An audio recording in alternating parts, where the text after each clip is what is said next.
Welcome to Houston Newsmakers Extra. I'm with Congressman Dan Crenshaw. We're talking about this first few months in office, and you've been able to get some things done. I know, what's the biggest accomplishment so far that you've been able to do in Congress at this point? Well, you know, it's working with FEMA and the Army and then in partnership with the county and the city to expedite certain permitting. For instance, continuing the dredging on the San Jacinto River. Langham Creek, same thing. We're able to get silt removal done. So, I mean, you know, these seem like small things, but they're really not to residents there who see that buildup there and know that because of that buildup, there's not enough water flow, and they know that if there's another heavy rainfall, they will be flooded. And so just being able to get the right people in the right room and get these things done doesn't require legislation, just requires a little bit of problem solving, and then that's by far the most rewarding. Isn't that's one of the reasons you got into this thing in the first place, right? I mean, you were watching things going on and you said, this something needs to be done, and you said, right. I can do it. Right, and an understanding that not everything needs legislation to pass. You know, not everything needs Washington to fix it. Sometimes it just takes leadership and getting the right people in the right room and saying, like, how can we figure this out? You know, we've as a society, and this is, you know, I think conservatives are even guilty of this, not less so, but definitely guilty of this, is saying we see a problem and we just immediately look to Washington. Immediately, I mean, without even thinking, and that's just not how our country is built, and it puts a false hope, I think, on what can get done, and it creates a very resentful society, because we're always frustrated that it's not getting done. Well, it's not meant to get done fast at the federal level, and when it does get done, you know, it's difficult for these massive bureaucracies to actually move quickly. So we should always be looking to ourselves and community solutions to that. When it comes to flooding, because we have Harris County Flood Control District, we're good at implementing those things. Let's talk about President Trump as the elephant in the room, so to speak, figuratively speaking, of course.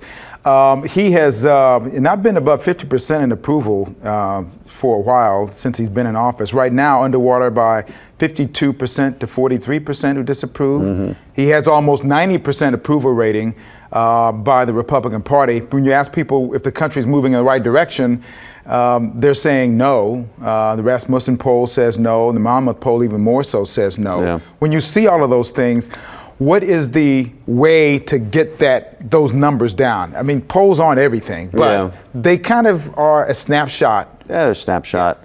And I don't know how that compares to President Obama's polls. I'd have to see those numbers too. That would give us some context. I mean, you know, I think what people are generally sick of is not so much the policies. I think if you're a Democrat, you probably instinctively don't like the policies, even though I would argue they're doing quite well for the country. It's very hard to argue that our country as an economy is doing any worse than a few years ago. In fact, by every measure, it's doing better. It's hard to argue otherwise, but people are frustrated with the tone, you know, and it's just the fighting, and they tend to put that blame on Trump, right? Because he fights back on everything, probably unnecessarily, and he looks for fights too, and that's different.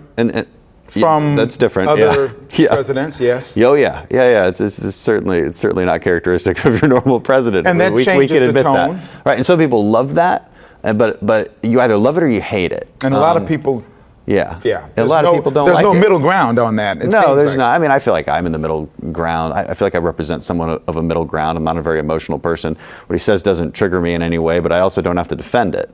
You know, I also don't have to say, well, that's great what he's fighting. Well, no, sometimes it is, sometimes it's not. You know, and I can separate those things out in my head. So when someone comes to you and says, "Oh, the president said," or something that's like wild and crazy, not that he ever says anything wild and crazy, but if he does, somebody comes to you and says, you don't feel the need to. No, I don't have to defend it. Like, I'll defend it if it's defensible. And that's my criteria. You know, if I can make a reasonable argument for it, I'll defend it. If I can't, I won't. You know, and that's sort of the trust that I build with my own audience, I think. A lot of the people before you got into Congress who were Republicans aren't Republicans anymore because of this president. How has she changed the party, and how do you think it's going to be able to make this party long-term kind of take on the aura and the esteem that it once had? Because right now it's a little bit tarnished around the edges in some places. It's an interesting question. How has the party changed? And I would argue it's changed a lot less than the fears would have indicated it would. So like the Never Trump Republicans who left, who said it was all going to be a disaster, I think it's changed a lot less than they would have feared in the first place. You know, Trump is a little bit more anti-trade than your normal Republican, but that being said, the history of the Republican Party has never been a full-on free trade party. As Americans, we've realized over the years that free trade has consequences. There's winners and losers, and so you know my personal views on this. I'm reluctant to support the president when it comes to fighting trade against our allies, but I'm much more likely to support him against China, and as I think a lot of Americans are, because we know China's been such a bad actor. So this stuff is nuanced, right? And on other policies, it's really not clear to me at all that Trump has changed from regular conservative policies. In fact, he's implemented them quite well, and I think we've seen good results from that. It's the tone, though. It always goes back to the tone. I mean, that's what people feel, I think, changes the character of it, and maybe there's some argument to that, and it's up to future leaders like me to just tone it back down, tone it back, still fight for the same principles and fight equally as hard, but I don't have to do it the same way. Final thought, you think is going to be the president positive or negative for the down ticket coming up in 2020? Boy, that depends where you are. It's people are so divided on this, and it's so hard to actually predict that. It's not going to be an easy win for either side. I know that. I know it's going to be close. It depends on who's on the Democrat ticket also, which that's anybody's guess at this point. It's been interesting to watch. But in Texas. I just don't know. I'm glad that we don't have straight ticket voting anymore, so I don't have to worry about that as much. That's what I'm happy about. Amen. Amen. Thank you, Congressman. Appreciate it. We have to come back and do this again sooner rather than later. Absolutely. Newsmakers Extra. Share this with everyone you know. Can't hurt.